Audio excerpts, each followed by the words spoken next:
Namaskar to everybody. We are very happy that this 1 month Global Kashmiri Pandit Diaspora is organizing a long Kashmiri festival in collaboration with I Am Buddha. So, this is a collaboration attempt between GKPD and I Am Buddha.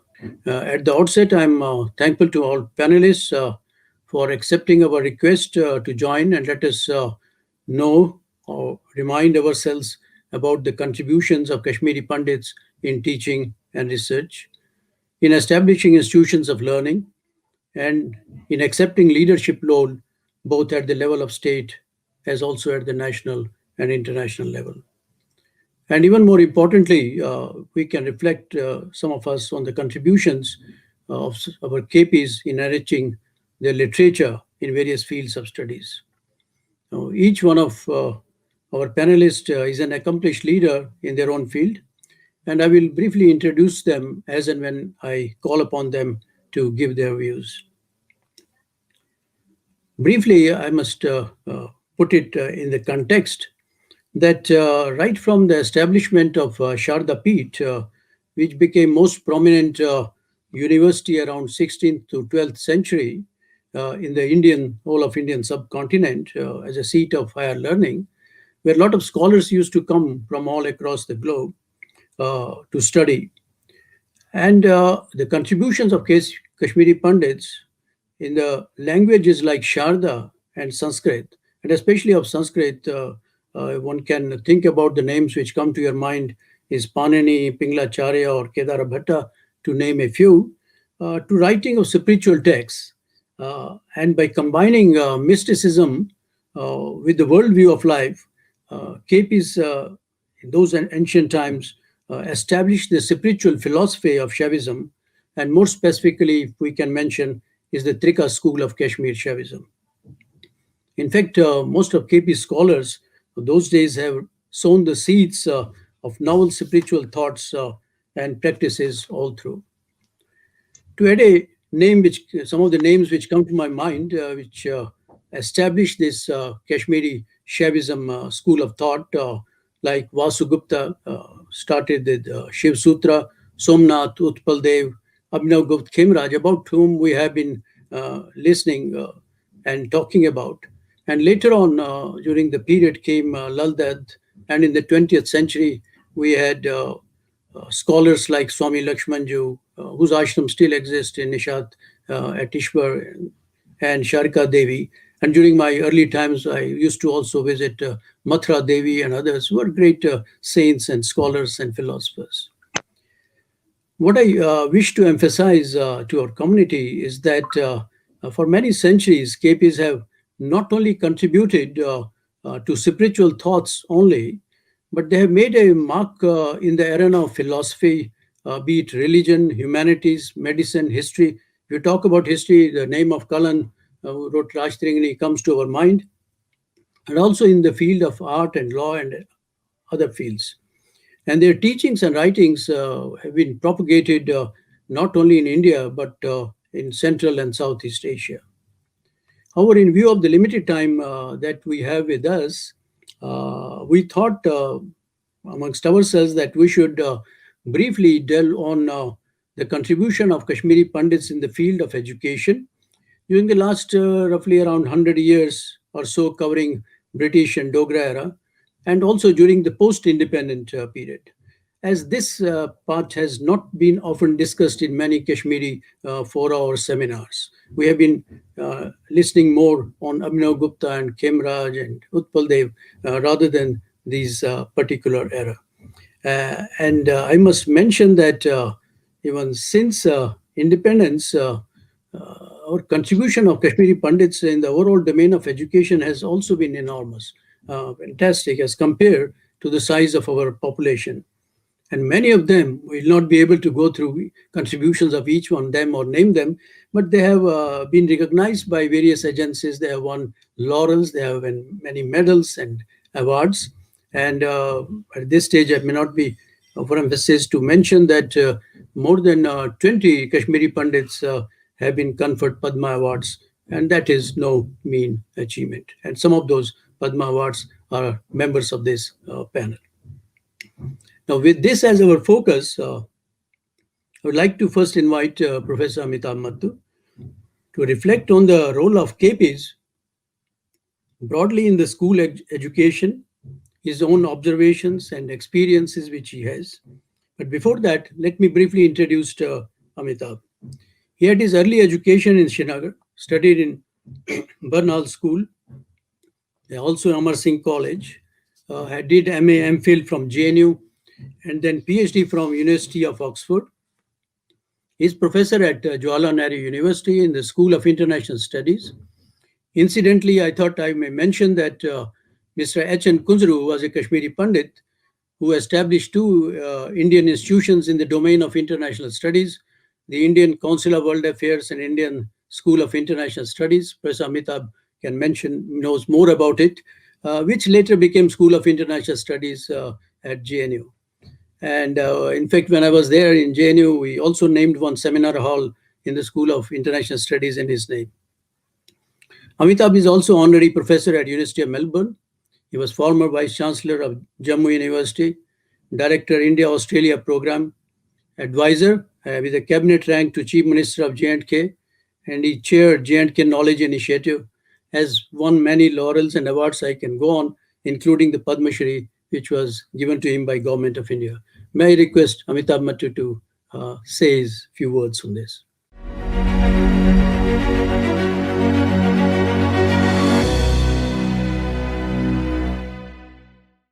Thank you very much, Professor Sopuri Saab. It's a great honor and a pleasure to be here amongst this distinguished group of panelists to reflect on the contribution of Kashmiri Pandits to education, and particularly in my case to school education, which not many people talk about. I am doubly honored also because you are chairing this panel, and I've had the pleasure and privilege to be a professor while you were Vice Chancellor of Jawaharlal Nehru University, and indeed JNU scaled new heights during your tenure. But let me say that there can't be many communities, and I'm trying to do anthropologically a survey of communities who have invested so much in education and who have had put such a great premium on education, and whose greatest strength has been to promote literature and education from the school level to the highest levels of research as the Kashmiri Pandits. The fact that you have had such a small number of people existing as a minority, often in very adverse, hostile conditions, and yet being 100% literate, and also demonstrating a Catholicism of culture, which means ability to accommodate, ability to have a pluralistic worldview. Indeed, I cannot think of many examples like the Kashmiri Pandits. Often we are on the defensive about our own traditions of tolerance and pluralism, and we often see it as a sign of weakness. But I think this is one of our greatest strengths, this ability to have continued with the path of learning, scholarship, non-violently, completely non-violently, and in a fashion which tries to accommodate the diversity of ideas that might exist within this universe. Kashmiri Pandits in the valley itself were pioneers in school education, pioneers both in terms of building institutions as well as pioneers in terms of injecting new pedagogies, new ways of inculcating knowledge, and finally also in terms of introducing best practices in school education. At the turn of the 19th century, in the early 20th century, three developments happened in the valley almost simultaneously. One was the advent of the Theosophical Society in Kashmir. Second is slightly before that, but more actively during that time, coming of the Christian missionary schools within the valley. And finally, after Maharaja Pratap Singh's advent in 1885, the setting up of government schools in Jammu, the Ranbir High School and the middle school in Fateh Kadal. The Theosophical Society, under the leadership of Annie Besant, and which was set up by Madame Blavatsky, had a branch in the Kashyapa Lodge in Srinagar, aided and abetted by some prominent Kashmiri Pandits, including Aftab Kaul Nizamat, S.K. Toshkhani, and others, who, through the Theosophical Society, and Theosophical Society was built on the premise of injecting education. In fact, one of the greatest educators and philosophers who set up schools in Kashmir, in schools in India and abroad, was J. Krishnamurti, who was part of the Theosophical Society. But through Annie Besant's inspiration and through the great work of Aftab Kaul Nizamat and Toshkhani Sahab, who was a great philosopher, Nizamat Sahab was, of course, a great philanthropist, someone who worked for charitable purposes. But Toshkhani Sahab, whose son himself has preserved that legacy of his father, was really a Renaissance figure who wrote novels in Kashmiri, who was a logician, who retired as a professor at Amar Singh College. Together, they set up two schools, one named after Annie Besant's name itself, which is a Sanskritized Basant being Vasanta School and Kashyapa School. The Vasanta School was set up in Kralkot firstly, and the Kashyapa School was set up in Chota Bazar, and then Vasanta School had several other branches as well. These schools pioneered girls' education in Kashmir. No other school at that stage encouraged and privileged girls' education, so much so that many of the Maulvis who had set up their own kind of schooling infrastructure were willing to assist the Theosophical Society and then what became the Women's Welfare Trust, under the aegis of which these schools operated, to take up their schools. Even though you had Deen-e Taaleem, the Quranic studies, together with Kashmiri Pandits providing secular, scientific, practical education. Parallelly, you had the Hedo Memorial School, named after Major Hedo, who had set up the carpet factory in Kashmir, but set up by the Christian mission, first at Drogjan, then at Fateh Kadal, and finally at Sheikh Bagh in the late 30s. In that, again, the pioneers, while you had Canon Biscoe as a principal and a formidable inspirational principal, the pioneers were teachers who used the techniques which were later on adopted by Montessori and others, learning through doing. Shankar Kaul was an encyclopedic teacher who became headmaster of the Fateh Kadal branch, and Samsar Chand Kaul, whose son Utpal Kaul is a publisher, writer, whose grandson is a well-known journalist, but he was a naturalist, but he had done a survey of birds in Kashmir, which could rival Ripley's Birds of India or Salim Ali's understanding of the birds through the Bombay National Historical Society. So you had pedagogical practices, which meant that you did not just have textbook knowledge. You had people actually going through field trips, through regattas, inculcating knowledge. In fact, the Biscoe School had this motto, which might seem today politically incorrect, but in that seemed to demonstrate why it was important to inculcate all the qualities of head and heart that men were thought to be herald. It said, "In all things be men." In Biscoe School also, it was the Kashmiri Pandits who pioneered the best practices in education, the best pedagogical practices. But more importantly, other than the pioneers and the pedagogies, there were practices which Kashmiri Pandits introduced within schooling more generally. The practices of fairness, that you will be treated fairly, that when a teacher teaches you, he will not discriminate between the basis of whether you're a Hindu or a Muslim or a Sikh. And that continued even when I studied under Gokul in Jawaharnagar. To the same practice. There was no discrimination, no distinction on the basis of caste or creed or religion. And that all your quest has to be towards excellence and towards all-round development, and never sacrifice academic rigor, which I describe as a FAIR, FEAR, fairness, excellence, all-round development, and rigor.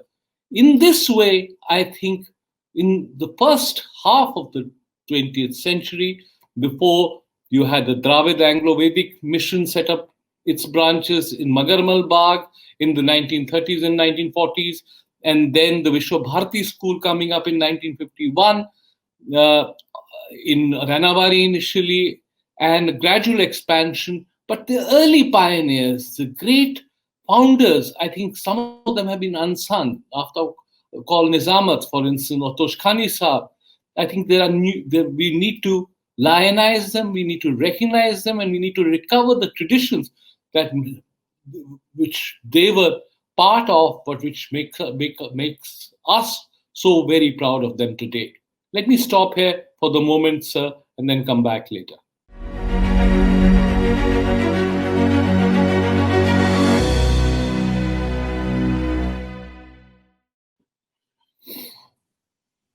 Thank you, Amitabh, for your comments. In fact, I'm also reminded of two great scholars and teachers, school-level teachers who were initially there.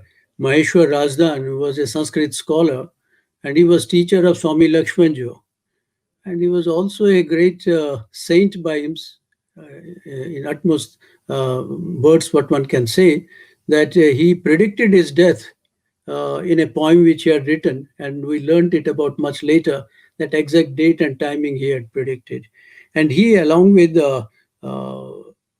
this, who was Madhusudan Kaul, I just remember Madhusudan Kaul, and he was the superintendent of the research department of J&K State. He was a teacher, but they are the people who really preserved all the literature, books, collections, and this was in the Lal Mandi library which they established. And it's amazing how these people were able to not only translate, preserve, and publish some of the old literature which was lost during the Muslim period under the aegis of Maharaja Pratap Singh. So I thought I just mention that these people's contribution in this area. Now with this, I will now request Manoj Dhar to speak on the role of Kashmiri Pandits in higher education, and he can elaborate how, briefly, how higher education systems were supported, sustained by Kashmiri Pandits in the state. Before that, may I briefly introduce Professor Manoj Dhar. He had his early education in Baramulla till BSc. He did his MSc from Kashmir University, PhD from Jammu University, and he had his postdoc stints at different times in Kansas State and Penn State University in USA and later in Germany. He's professor at Jammu University and founder member, I would say, for the creation of Department of Biotechnology at Jammu University. Currently, he's the Vice Chancellor of Jammu University. Again, has won many awards like INSA Young Scientist Award, Hiralal Chakravarti Award of Indian Science Congress. He's a fellow of academies, National Academy of Science and Agriculture Academy. He's a member of the task force, many task forces in the government of India. And I understand he's also holding the additional charge of Vice Chancellor of Cluster University, a concept which they developed in the state. So with these brief remarks, Manoj, please go ahead. As briefly, but elaborate, mention about how these things really came up in the state. Good evening to everybody. Namaskar. First of all, let me express my gratitude to the JKPD and Surinder Kaulji.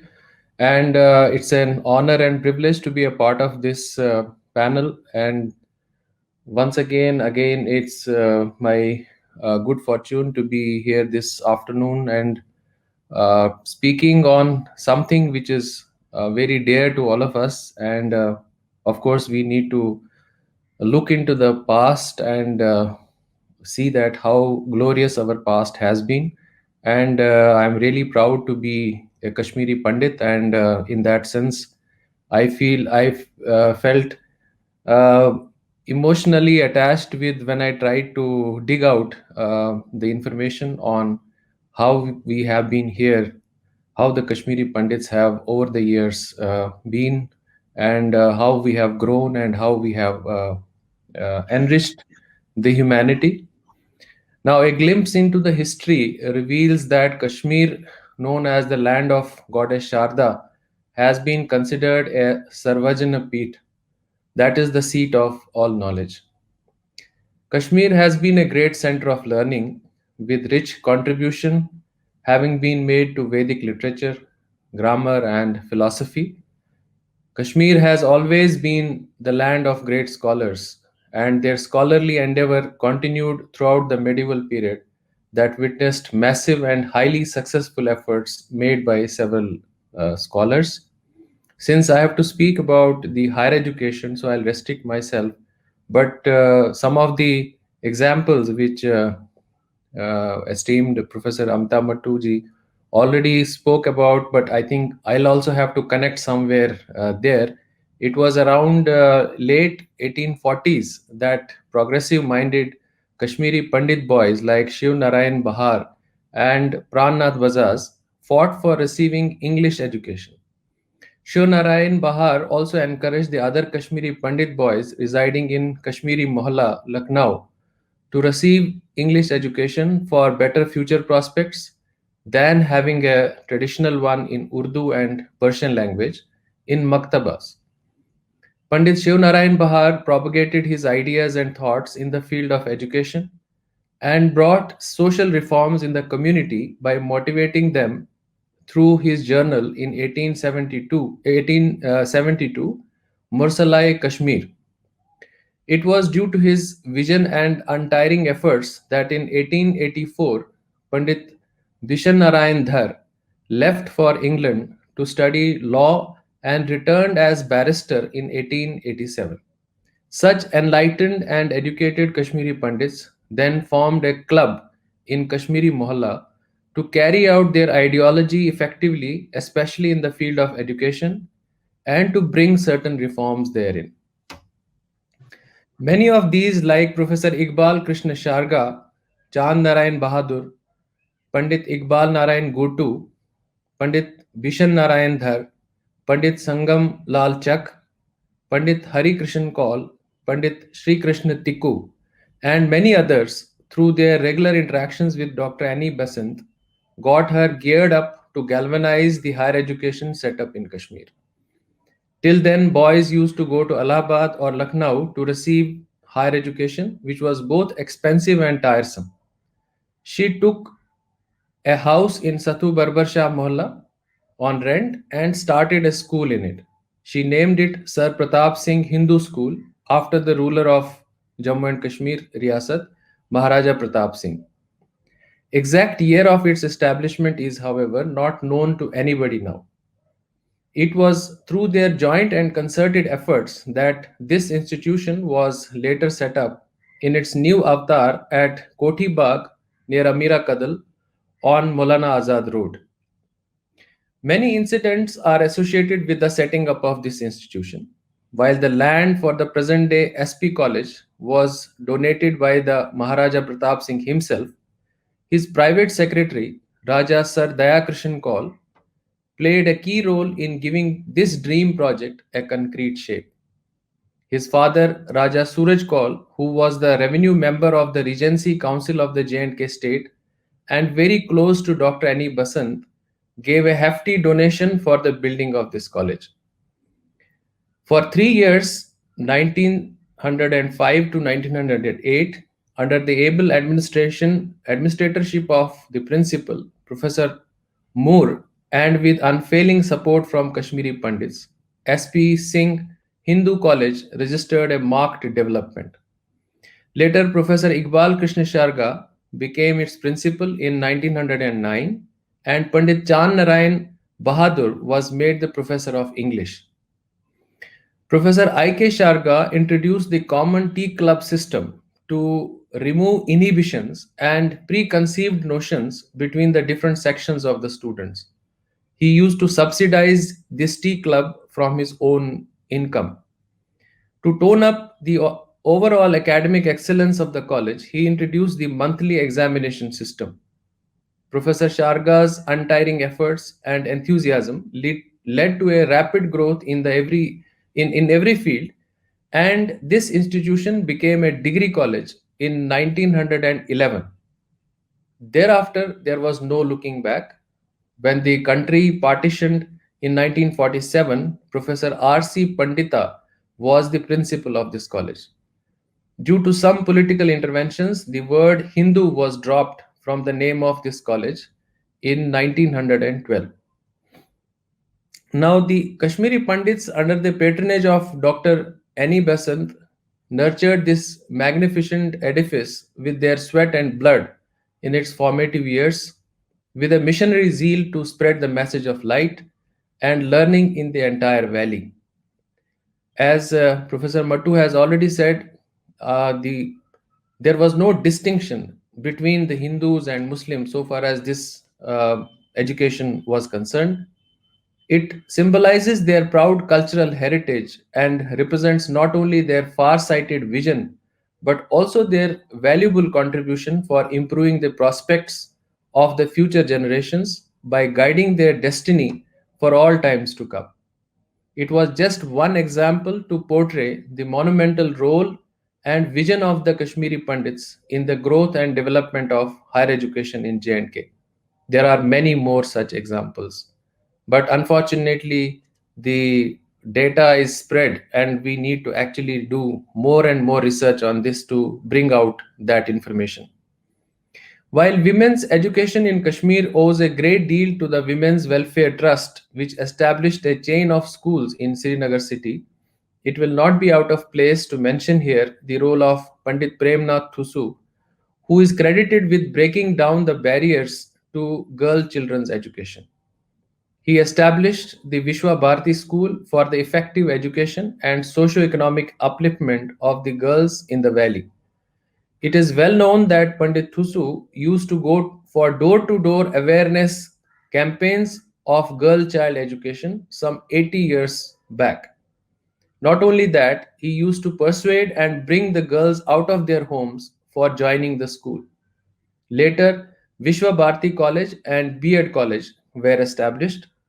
Today, there is a chain of schools and colleges devoted to girls' higher education at Jammu and Delhi as well. And together, these have produced hordes of brilliant students who run education sector, including higher education in J&K and present. Many Kashmiri Pandit women have made outstanding contributions to the education scenario of the state. The prominent among them include Professor Neerja Mattu, a familiar name in Kashmir literary circles, having spent years as an educator and as a translator of Kashmiri literature into English. One important example of the descendant of Sri Bhavani Prasad Garyali, Sri Shivji Garyali, comes to my mind. Bhavaniji himself was a great scholar of Sanskrit and Persian who maintained a large, well-kept manuscript library.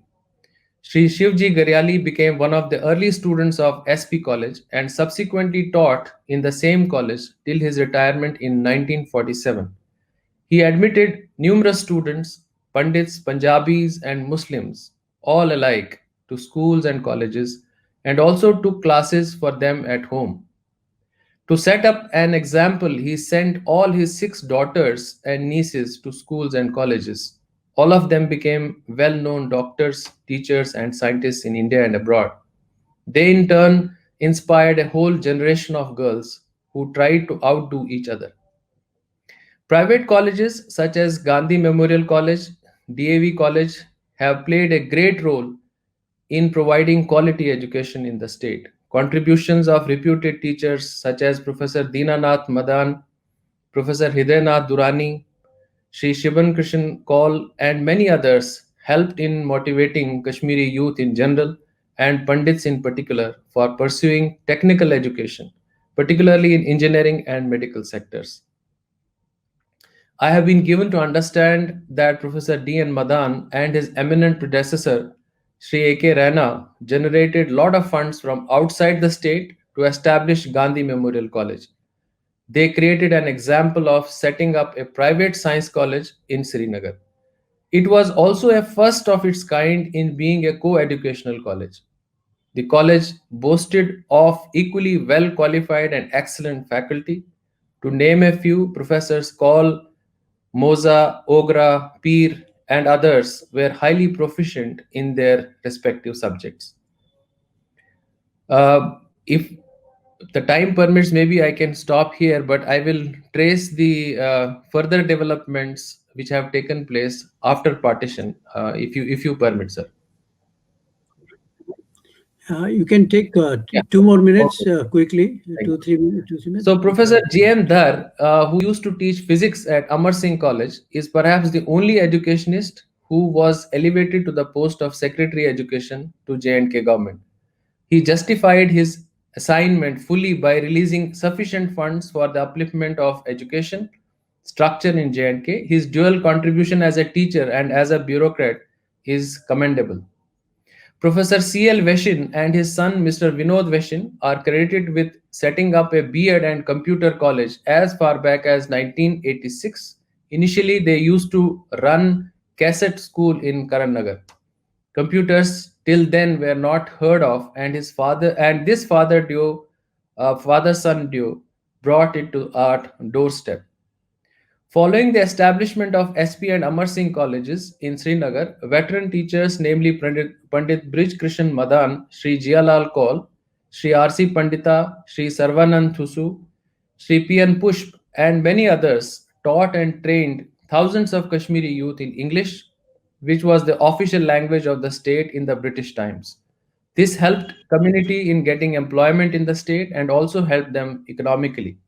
Many of these were trendsetters who shaped the careers of numerous students towards diverse fields of science, technology, law, languages, history, political science, and so on.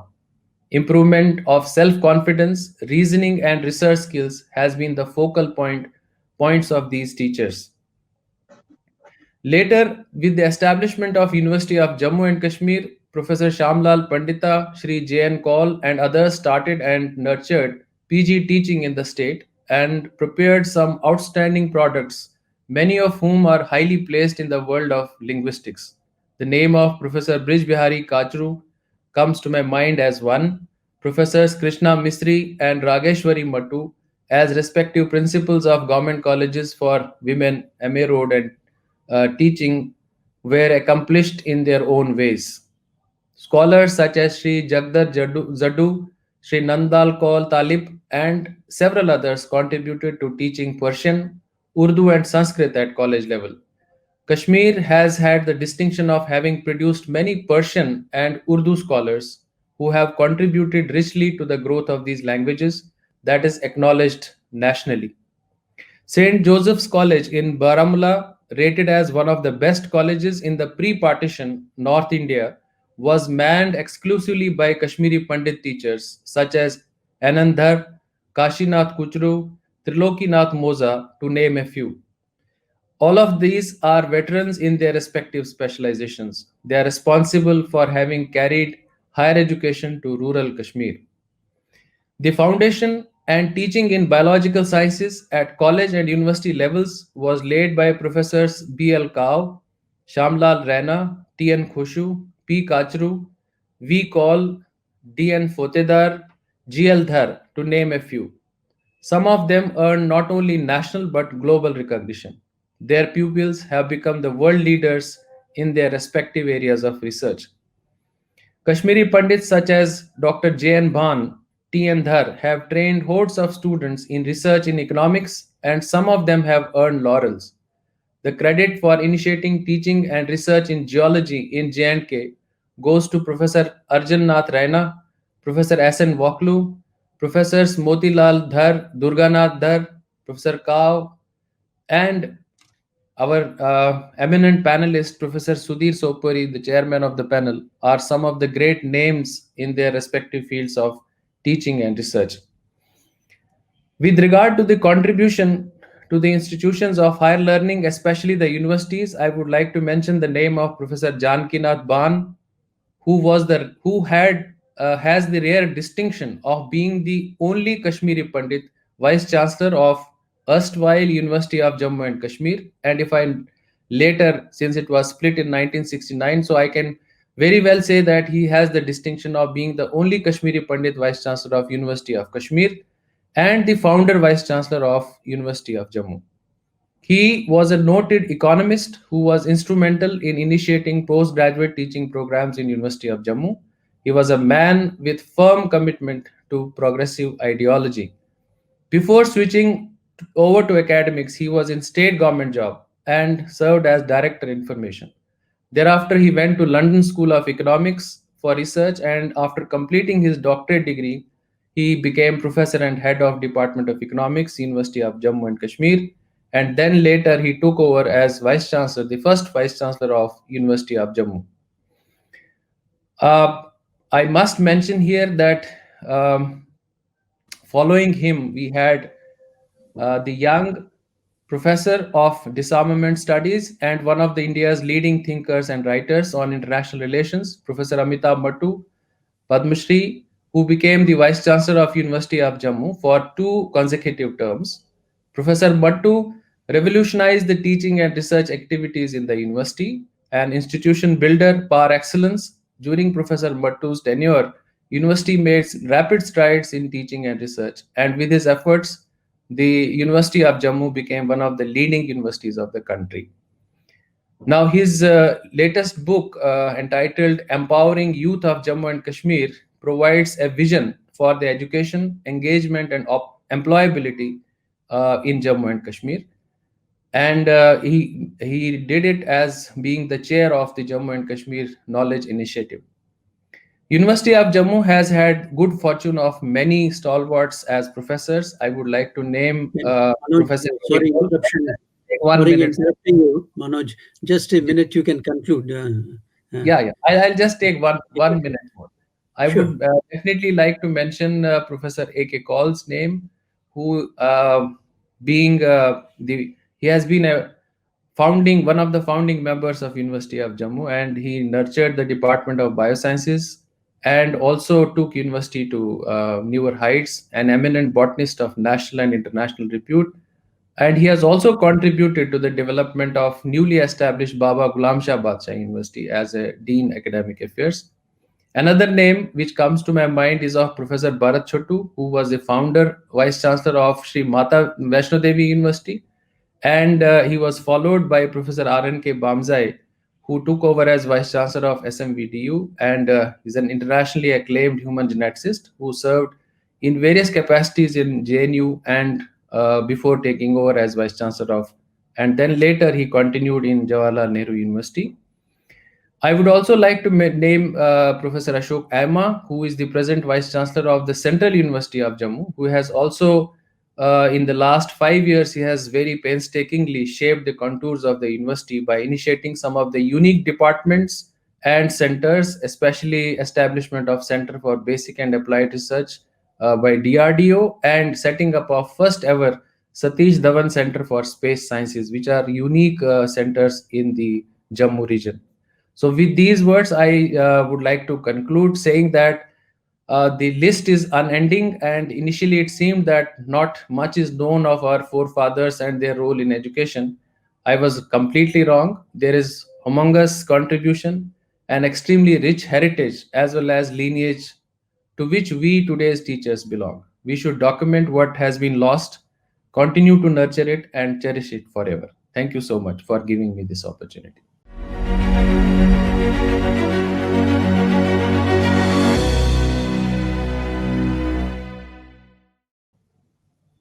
Thank you, Professor Manoj, for your presentation and also telling us in detail about the role of KPs in bringing about a higher education system in the state. And I think that probably needs to be acknowledged by one and all. Our next panelist, Professor B.B. Dhar, who I would think can speak about the role of KPs. We are moving out of state into the national level to talk about with some specific examples what role Kashmiri Pandits played in establishing universities like BHU, where he had studied, and also one of the institute of CSIR, which was heading. And also, if he can comment in a minute uh, on the role of KPs in private sector in the education. Maybe he can give a small, brief view on that. Before that, let me introduce Professor Bibi Dhar. His early education was also in J&K. I request all panelists to keep their cameras on as per the instructions of Priyanka. So let's keep all the cameras on. So he had his early education in J&K, did BSc mining from Banaras Hindu University, mining engineering, PhD from McGill University, where also he did his postdoc. He was later on professor at BHU, where he held many positions. He became the director of CSR Institute of Central Institute of Mining and Fuel Research at Dhanbad. He has held many important positions: chairman, accreditation committee of Quality Council of India, vice president, Ritanand Beloved Education Foundation. He was advisor at MIT University, research advisor, and has won many awards: National Mineral Award of Government of India, CSI Technology Award, and others. He was president of Kashmir Educational Culture Scientific Society, KCS, in New Delhi for a number of years, where he also started the culture event called Shultap. I think that became very famous. And he has also contributed one of the book which maybe some people, younger people, can read, which was edited by him and others about contribution, Kashmir scholars' contribution to knowledge and world peace. With these few remarks, maybe I request Bibi as briefly as he can elaborate on the role of KPs at the national level, with these specific examples in mind. Thank you, Professor Sobori and fellow panelists. I'm happy to be part of this whole global diaspora festival. In fact, festivals can last for 2 days, 3 days, but we never heard a festival for 1 month. So it's to be pleasure to be a part of a festival which is lasting for almost a month. To be honest, out of this whole panel, why I was odd man picked out by Professor Sobori, because I'm the only non-VC who has not held the position of a vice chancellor among you all. So I'm a little different from the rest. Anyway, I think I will start from the Banaras Hindu University. Many of you know, rather most of you know, BHU, Malviya ji's creation of higher education in this country, where we had practically everything. This whole university was created by him. Why I'm mentioning this particularly Malviya ji's name, he had several Kashmiris with him who have helped him to develop, some names were already mentioned by Professor Manoj Dhar, who have been with him all through while developing the Banaras University culture. See, this act was passed as early as 1915, and in actual practice it came on ground was in 1916 when its foundation was laid. The best part of it is that Banaras University, I am one of those few who is proud to be a student of Banaras University, a faculty in Banaras University, and an administrator in Banaras University. Normally, two things happen. There's only maximum you can be a faculty and you can be a student. But I became a part of the university administration and, of course, institute administration. I was always a part of it. So I had this privilege, and it's because of that even today I'm so well connected with Banaras University, right from top to the bottom. This whole institution had two Kashmiris in the beginning. Professor Mr. Hedanath Kunzulu from Allahabad and Mr. Iqbal Narayan Guttu. They were two persons who were very close to Malviji, and they were Hedanath Kunzulu. During the time I was a student, he was still a member of the Executive Council of Banaras University, the highest decision-making body, as you all know, in an institution. Subsequently, what happened is the first registrar of Banaras University, perhaps I'm not very sure of that, was Mr. Zutshi, who subsequently went to Baroda. So you can say जो नींव पड़ी है Banaras university की काफी कश्मीरियों के साथ साथ पहले दिन से ही पड़ी हुई है. Pardon my saying in Hindi, क्योंकि कोई अभी तो देख रहा था कोई बोल नहीं रहा था. मैंने कहा I think we should break this ice. People must understand a little bit of our Hindi language also. Then followed by this, one of the greatest personalities I have met at Banaras University is Major S.L. Dar. He was a professor in philosophy, in arts, but he got so much involved in the administration of Banaras University that he was one of the longest serving registrar of the Banaras University. It is during his period when I entered Banaras University as a student and subsequently, I think, went abroad also, for which he was very unhappy with me because I stayed longer time there. Major S.L. Dar was given a rank of the major honorary to him by NCC because he was involved in NCC. And it was said about him how proficient he was. Whenever a person would go to him, any professor or a faculty, young or old, he said, there's a problem. He said, who said there's a problem? You tell me the problem, I'll tell you the solution. So as a registrar, he made it a good phrase that you tell me the problem, I'll give the solution. This was his way of working with all the people around.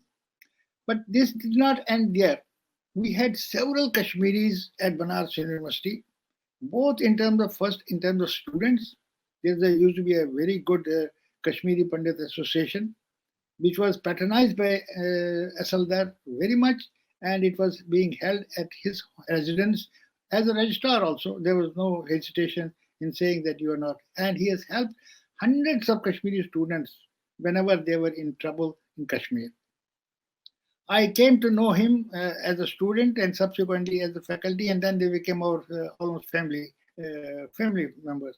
In fact, I must tell you something which I should not mention, but I feel like saying, Major S.L. Dar whole family came to Srinagar to attend my marriage.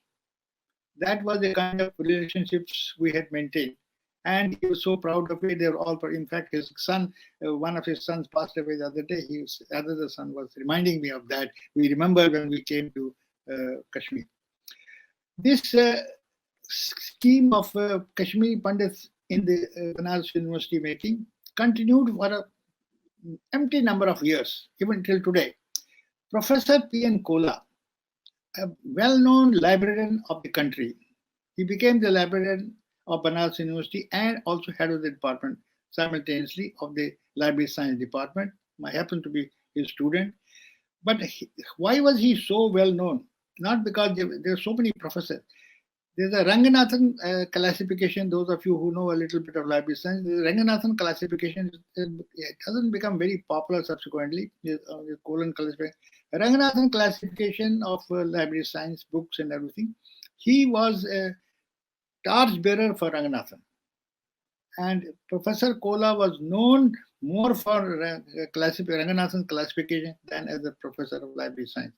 And he, along with this, Banaras University became very famous and became a center of library science education in the country at BHU. And this Gaikwad Library, whom you must have visited, is one of the largest libraries in residential campus. We slowly joined one by one. The number is long, but I must mention the names who have been a part of Banaras University. I was a professor. I was a lecturer, reader, professor. This in between, I went abroad for a few years and came back. Then at one stage, I got the opportunity of becoming the chief proctor of Banaras University. This is a very, very covered position as far as Banaras University is concerned, because it's supposed to be the closest, practically second in command to the Vice Chancellor. So I was there for one full term. That was one reason that I also got involved in university administration in a full way. Then we had Professor, pharmacy education was also a part. It's one of the first education, I think pharmacy was started in Banaras, like ceramics pharmacy, they were started there. We had Professor R.L. Khosa. For a long time, he became, I think he retired as the head of the department. Unfortunately, he passed away a few years back. He and his wife was in women's college. So he was another faculty who was there and contributed significantly to the education as a Kashmiri in Banaras University. Then we had Dr. P.K. Tikku, Pran Kishan Tikku, one of the tallest persons in Banaras University. He was a plus 6 feet those days. And he was a professor of physical chemistry, very well known, very close to Bhatnagar, very close to Joshi, who's the head of the department, well known person in chemistry. He was very close to him. And then we had Dr. N. Pandita. He built up the library science very well. Library science and animal husbandry and dairy science in agricultural sciences. He became very popular and he maintained it in fact, everybody knew him because the supply of the milk to the whole university was mostly from the dairy science. Then we had Professor S.K. Kark. And S.K. Kark was the professor in electronics engineering, is a very well-known expert in electronics engineering. And he later on became Vice Chancellor of UP Tech and then also one of the private universities and is now settled in Delhi. And we also produced younger generation future Vice Chancellors. Ramesh Bambre, one of them. He was a young faculty of time at Banaras University who subsequently went to JNU and then from JNU ultimately became the Vice Chancellor. So we can say that we produced a Vice Chancellor also, a Kashmiri Vice Chancellor from Banaras University. His wife also was a professor there. She became a professor in journalism subsequently. Now I must tell you about one person who is keeping our flag high right now today. Is Professor Ashok Kaul. Professor Ashok Kaul is a social scientist basically. And in fact, one of the very well-known persons, he goes to Jammu University. Amitabh Mathur knows him. I think Manoj ji also knows him. Perhaps Raj Nehru also must be knowing him. And Professor Sopuri, I think all of us know him. He is he's now emeritus professor for 4 or 5 years. He is a regular writer in this Kashmir Times. And I don't know if Kashmir Times or Global, one of those newspapers.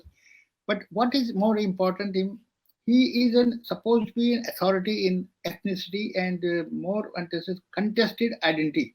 It's a book published in Germany, written by him. And his latest fiction book he wrote was Undercover Bandipur. This is just released only a few months back. And he has more than half a dozen books. He is keeping our flag very high, flying in Banaras University. And then there was another Professor Bhatt. I think he is a linguist. I think he may have retired by now. So these were some of the people who are still there. We used to have a large number of students in Banaras University from Kashmir. Large number of students. There were, I think, 1 or 2 seats also reserved directly or indirectly in Banaras University. And many of the engineers are produced, and a few doctors also from Banaras University, agricultural scientists, they are all from Banaras University. Then I must say that KPs have always been first in education, research, and training. There's no doubt about that. I think here you have science. Among the Vice Chancellor you have in front of your panel, they are all the KPs of different branches, science as well as humanities. We used to have several Vice Chancellors. Even today, our role has gradually switched over towards management because I think Kashmiri Pandit has got one good quality. He sees where the grass is greener. The job potential in management is so high, and that is why they have all switched over to management. They are all engineers basically, and why not? When you get, then the shifting of jobs is also in management is possible. So they have been going towards in management. So what we have lost is, which I feel the younger generation should pick up, is that we, in the administrative cadre, we are practically nil now. Now the number of people from J&K, who are those who become the IAS and IPS.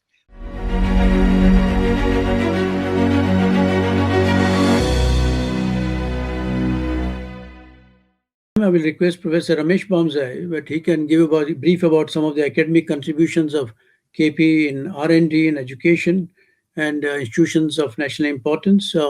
He worked in Japan as a visiting scholar. He was at BH2 at BB there mentioned.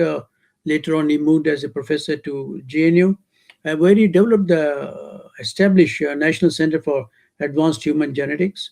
Received many awards and recognitions, Hariom Ashram, Jagdish Chandra Bose Award, University Grants Commission Award, and many others. And he was also Vice Chancellor of Mata Vaishno Devi University for 3 years. He has been to Japan, many other countries, a long list of achievements, and also he's a Padma Shri Awardee of the Government of India. Professor Bamse, for your comments. Brief comment. Well, thank you, Professor Sudhir Sopori, for having me as a part of this panel. And thanks to Surinder Kaulji and his team for their initiative and commitment towards the Kashmiri Pandit cause. Greetings to my fellow panelists as well. In the past 3 decades of the historical exodus from the valley, the community has learned a lot and shown resilience. We have to handhold those who could not demonstrate such a resilience. Also, the recent global pandemic has provided novel experiences to learn from and act upon. Kashmiri Pandits in the pre- and post-independent India have made seminal contributions in research and development sector, knowing well that research acts as an engine of quality education, new knowledge generation, and technology innovation. Highlighting some of the Kashmiri Pandit scientists and their achievements, I'm sure would enthuse future generations of Kashmiri Pandits to take up the challenge of discoveries, inventions, generation of new knowledge, and research disciplines. There are many examples. I would make a mention of some, such as Dr. Motilal Dhar, initially from Kashmir, then in Lahore, the part of India at that point of time, and finally in United Kingdom, where in 1940, he did his PhD in record time of 15 months. His work in chemistry, PhD work in chemistry with the very famous Professor C.K. Ingold, has won his work as a classic in the area of physical organic chemistry. Love of the J&K state and the country brought him back to J&K, and he took the job in Drug Research Laboratory, Jammu in 1940. After a decade, that is 1950, Dr. Motilal Dhar joined CDRI, and that was the time when CSIR has created CDRI. So he was one of those first ones to be there, and he became director. He was the third director of CDRI, Lucknow, from 1963 to 1974. Later, he was also vice chancellor for a short while. In the formative years of CDRI, Dr. ML Dhar contributed to its growth and excellence in research programs of drug development for tuberculosis, leprosy, amoebiasis, filariasis, all relevant to the country. And he looked into the initiation of the areas where screening of plant extracts was done to look for biologically active molecules. So his work was acknowledged internationally, and he received Padma Shri in the year 1971, besides other accolades. He helped shape many institutions, IITs. His son, Jawahar Dhar, he was in DST. This tradition of efficient running of newly established CS Council of Scientific and Industrial Research Labs was another Kashmiri Pandit, and his name was Dr. C.K. Atal. He brought up in Lahore. He was studying in Lahore, and after his M.Pharma, he did his PhD in 1957 in USA in the subject of pharmacognosy and phytochemistry.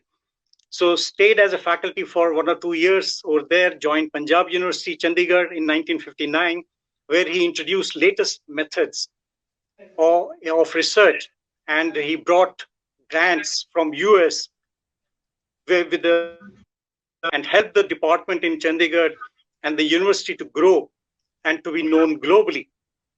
He then shifted to CSIR Lab, Regional Research Laboratory in 1964, and became its director in 1971.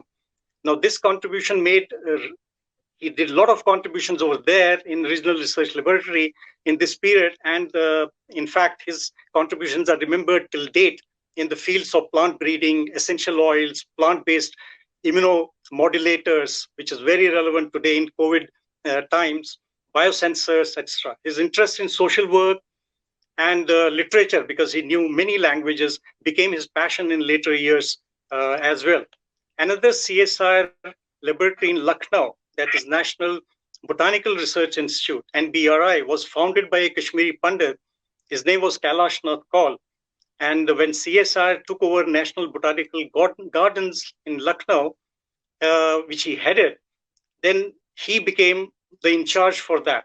And thus we had another architect of future CSIR lab, and currently, which is Vibrant Research Institution.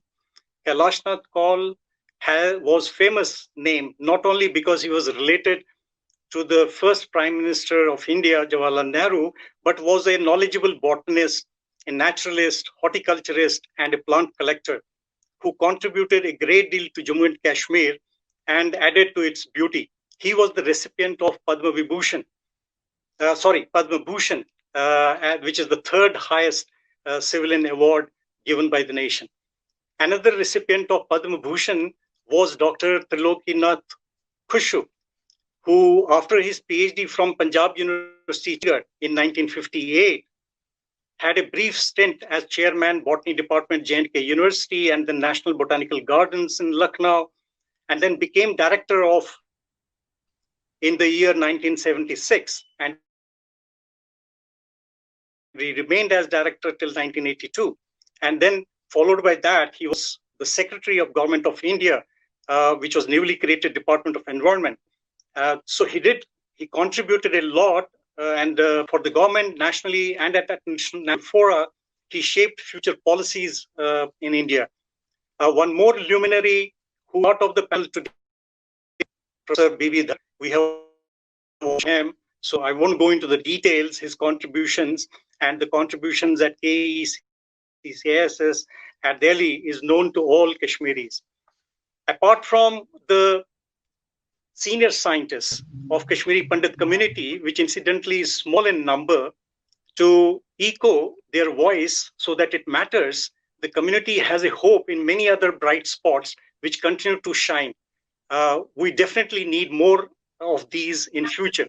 One such bright spot is Dr. Anil Kaul, who was the director in another CSIR institute, IMTech, Chandigarh, and he's currently Vice President Research, Johnson, a discoverer of new drug for drug-resistant tuberculosis, for which he has received national and international recognition and awards. He is the role model for our young generation to learn from, to have fire in their belly. Besides the leadership role played in CSIR, Kashmiri Pandits, as directors and architects of the two major institutions under Indian Council of Agricultural Research. One of these is Dr. Pushkar Nath.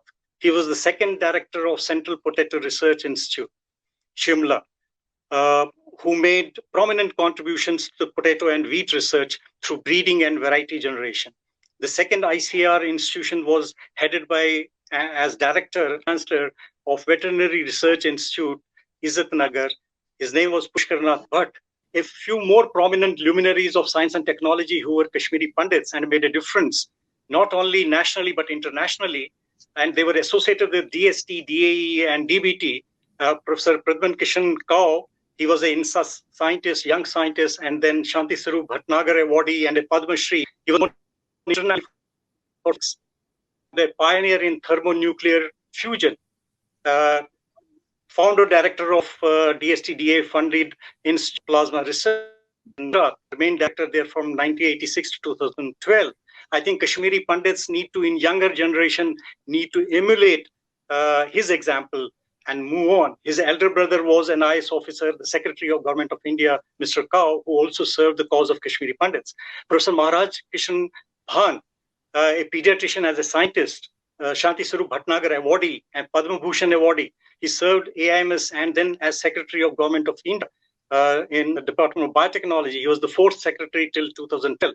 Made internationally recognized contributions in the control of diarrheal diseases, vaccine, rotavirus vaccine. He was institution builder. He had vision which aligned globally, and he was an architect of new institutions, BIRAC, RCB, and TST, HTI, which are recognized for their work internationally.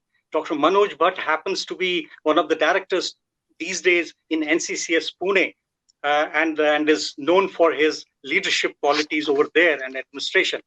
Well, it's obvious from my account that Kashmiri Pandit scientists played a significant role in its institution building and enhanced the quality of research, be it CSIR, ST, DAE, ICAR, and DBT, like they have done as doctors and engineers, IS and IPS officers, and other walks of life and educational fields. I have not touched them here, but there are many researchers and scientists who are in excellent, doing pioneering work in frontline areas, in frontline institutions. Can't name everyone, but there were people who have gone abroad and they are doing phenomenally well. Pradhan Kasba, Avtar Mattu, Ravi Dhar, Hiran Akhasi, Ashok Rana, Tej Pandita, Hari Bhatt, Hari Kaul, and overall Spash Kak. So hosting us has not undermined the resolve of Kashmiri Pandit scientists who are there abroad. Well, future lies in the pooling of these strengths and aligning them in a transdisciplinary manner for mentoring our younger generation. We need to handhold and guide wherever required.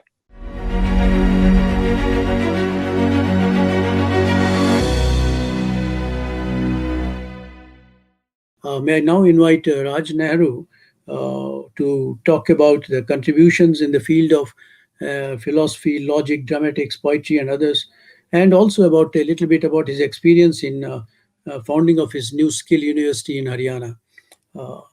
Mr. Raj Nehru studied in DAV College. I'm also a student of DAV School in Srinagar. He did his PhD in marketing, also studied at IIM Ahmedabad, later at Northeastern University, Boston, Columbia Business School. He started his career with Indian Army and then to IBM, where he worked as Director Leadership Development, also worked as Director at Schneider Electric. Currently, he is the Founder Vice Chancellor of Haryana Vishwakarma Skill University. He is also Mission Director of Haryana Skill Development Mission, Director on Board of Haryana State Electricity Development Corporation, and Member Secretary for the Skiing and Education Task Force of Government of Haryana. I think he owns Haryana now. I'm living in Haryana, so he has a lot of clout there. He has written many books, recipient of Innovative Leader Award, BRIC Award, Neelkant Samman, and recently he got Hall of Fame Skills Leadership Award in 2020. Mr. Raj Nehru, please speak. I think take about 7-8 minutes, and then we'll try to wind up before 90 minutes are over. Namaskar, and thank you very much. This is a privilege to speak in a forum where we have so many Kashmiri Pandit luminaries, intellectuals, educationists, scholars, and for me, it's a big honor. So thank you very much for this opportunity. I was listening to everyone, but I would just start with one line that strike my mind, that if we have to understand the scholarly, academic, and educational contribution of Kashmiri Pandits, one needs to really understand Kashmir from the perspective of its age-old heritage and its aborigines and their thinking preferences, living style, values, beliefs, personality, and their pursuits. And unless one understands that, one will not be able to understand what and how and what we do today. And when we closely look at our past, our heritage, we will see an amazing amount of receptivity and tolerance even for the contrarian views that the Kashmiri Pandits have nurtured, which has eventually resulted into developing a love for the humanity. That's why we had Kashmir, what we talked about, love for the humanity, Kashmir. And besides this, I also, when we closely look at Kashmiri Pandits, we see a creative and innovative trait among the Kashmiri Pandits that has made Kashmir a clearinghouse of spiritual knowledge, a laboratory to nurture and give shape to new thoughts, and a place that produced mighty scholars who made pioneering contribution. And that's where I see these rich traits of creative adaptability, flexibility have been there for age old, whether it was adapting with the Naga culture, Brahmanism, Vaishnavism, Buddhism, and also mastering various languages. You see, we had Sanskrit, and then Prakrit, Pali, Tibetan, Sharda, Persian, and then we had Hindi and Urdu also. And later, when the Britishers brought in the missionaries brought in English, the Kashmiri Pandits demonstrated that amazing trait of adaptability and accommodation, and that was one of the biggest reasons why they became always favorites of all the regimes, because they showed that intellectual prowess and capability of adapting to the situations and bouncing back and aligning to the requirements of the time. So when I look at all the past and the Kashmiri Pandits, I can see that they have shown an amazing quality of perseverance, persistence. They are great perceptors, imaginators, and innovators, and their courage is seen in the scholarly pursuits. Most of us, today we may be complaining about the winters in Kashmir, but imagine 2000, 1500, or 1000 years back, under those daunting conditions, these Kashmiri Pandits were successful in producing fine of manuscripts. Today, most of us are only familiar with largely Nilmad Puran or Raj Tarangani, but Kashmir has produced finest manuscripts like Ishwar Pratibhignya, Haigriv Vada, Kavya Lamkara, Dwani Lok, Tantra Lok, Spanda Shastra, Pratibhignya Shastra, and besides this, I can also see a lot of work they have done on bringing out the abridged versions of Mahabharata and Ramayana, and a lot of commentaries have been done by Kashmiri Pandit scholars on Bhagavad Gita, Natya Shastra, or when we talk about the storybooks, the Brihat Katha and the Katha Sarita Sagar, one cannot ignore. And Kashmir as a place has been the nurturing ground for the Saptarishi. That is one of the ways of Kal Ganana that we, in the current scenario, we look at. So this is only a tip of the iceberg. That there is so much of wealth of scholarly knowledge that has been produced and contributed by Kashmiri Pandits. Perhaps I will share some important aspects that need rigorous communication. As with time, it has remained unknown, or it has remained least known to most of the people. Now, irony, today we were talking about Raj Tarangani, and we only know that Kalhan has produced Raj Tarangani, but majority of people don't know that as Kalhan, Kashmir gave Bharat Varsha its first and foremost historian, who is not only a finest historian, but if you read Raj Tarangani very closely and minutely, you'll find his courage. He was a courage and a fearless in his writing. What he wrote about at that time about that regime, that was about the distress that regime had created, and he wrote it fearlessly in Raj Tarangani. In fact, there was another Kashmiri Pandit who helped, Shri Pandit Govind Kaulji, who helped Oriel Stain when he was translating Raj Tarangani. It was because of his valuable assistance that Oriel Stain could translate that very well. Bilhan, we had a fantastic scholar for whom many people don't know that when he was on a Bharat Brahman, he fell in love with a princess in one of the southern states. Her name was Yamini Purnatilaka, and when king came to know about that, he was imprisoned and put behind the bars in jail, and while in detention, he wrote an epic poem which many of the Kashmiri Pandits don't know. He wrote an epic poem which is known as Shaura Panchashik, which later got translated by many European and many Western poets. One of the poet I remember is Povey Mathers, who translated that epic poem into a book which is known by Black Marigold, and later some other scholars have also translated that into English, which is also known as 50 Verses by a Love Thief. So there is an immense contribution of scholarly contribution by some of the Kashmiri Pandits and Kashmiri Brahmins in past. Not only these areas. In fact, I was in the area of science and medicine. Many people even don't know that the Ayurveda today, that the entire world practices, its origin has been Kashmir by a Kashmiri Brahmin named Maharishi Charak with the name of Charak Samhita. Not only medicines, in fact, the whole science of grammar and language is on the pivot of that Panini's grammar. Along with him, there was Karthayana and Patanjali, who also is being considered coming from the Kashmir. And these three sages from Kashmir were also known as Munitre, and they were considered as the architects of the Sanskrit grammar, which many of the people do not know today.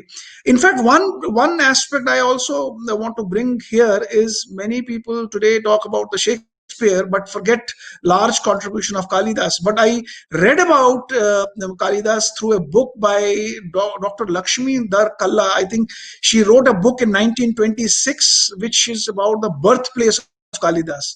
And through her research, she found that the birthplace of Kalidasa, based on his writings, is Kashmir. And it's not only Dr. Lakshmidhar Kalla. There is another Hindi writer. His name is Mohan Rakesh.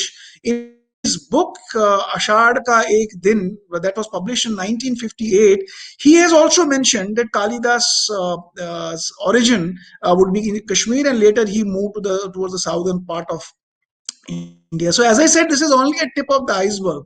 The history of Kashmir is full of amazing contributions in different fields, and one needs to understand where the root is. This is a part of our DNA, and this legacy continued. We heard the contributions Kashmiri Pandits have made in Banaras Hindu University, but I came across two important Kashmiri Pandits. One is Pandit Sundarnath Mushranji and another is Shri Prithvinath Chakji. Both of them started schools in 20th century, somewhere around in 1914.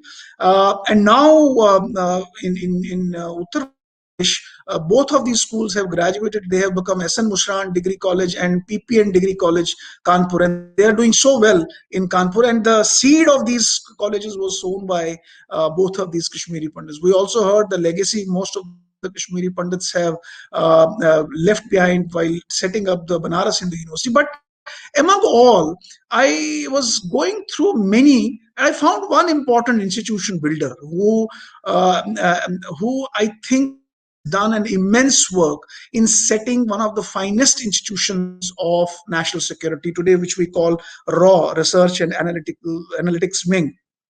It is Professor Pandit Rameshwar Nath Kao. I think his yeoman services to the country in the field of intelligence and national security remain unsurpassed. I think he was a real author of India's secret history. In fact, in the 20th century, we had Kim Philby, Alan Dulles, and Alexander Orlov considered to be high-rated master spies. But I think Rameshwar Kaoji, Pandit Rameshwar Kaoji, can be rated better than them. In fact, the entire organization got created around the aura of Mr. Kao. And when RAW was established, I think in the first 3 years, when RAW was created by him, he was able to harness Pakistan's anti-Bengal campaign in the then East Pakistan to India's advantage. It was because of his maneuvering and because of his strategic planning that led to his contribution as well, that led to the creation of Bangladesh.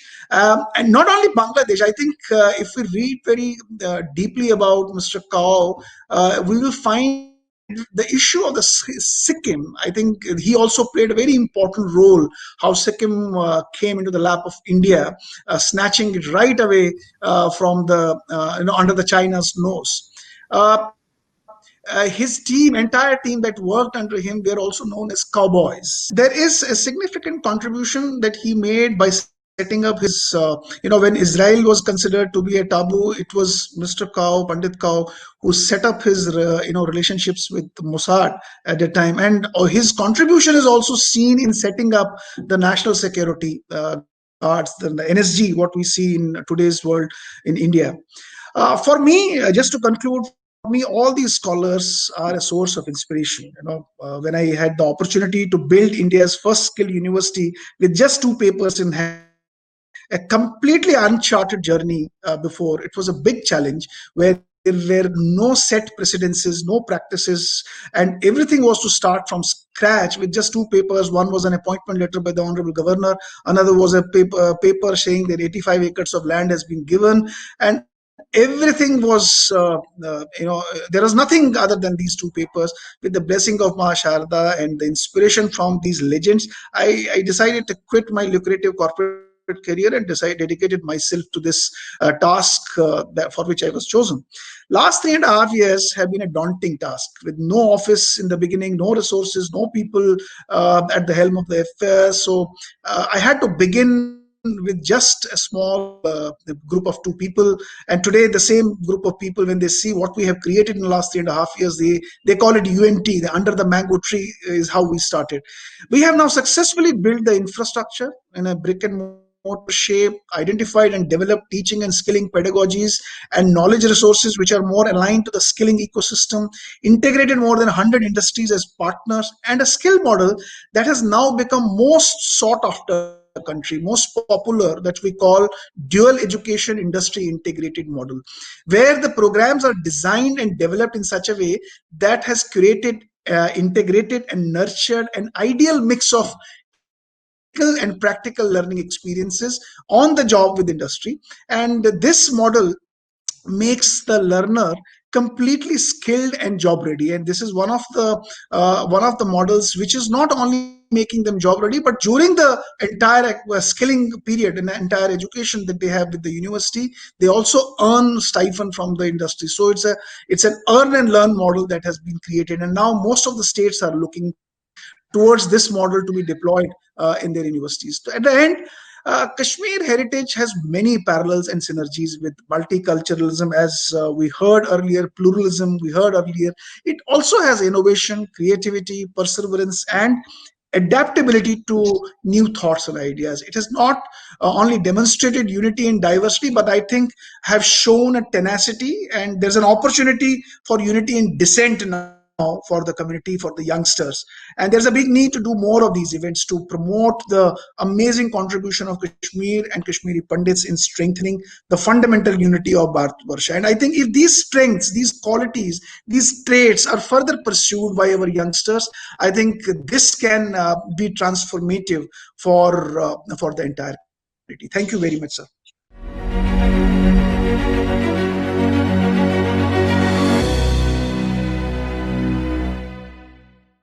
Thank you, Rajji, for giving us a account of the contributions of KP in various different fields. And wish you all the best for your new university, which is coming up. We're really proud of what you are doing. I think it's clear that Kashmiri Pandits have a glorious history of scholarship and actually making a difference to whatever field of endeavor that they have undertaken. I think our future generation, our present generation, can take great inspiration from all these pioneers, all these leaders, whether they worked as school teachers or institution builders or vice chancellors or as policy makers. There is this great strength that those pioneers can offer us. Historically, of course, as you pointed out, right, going up to Sharda Peeth and through the scholarship of great masters like Abhinav Gupta or contemporary thinkers like Swami Lakshmanju, we have a spiritual tradition which binds us together.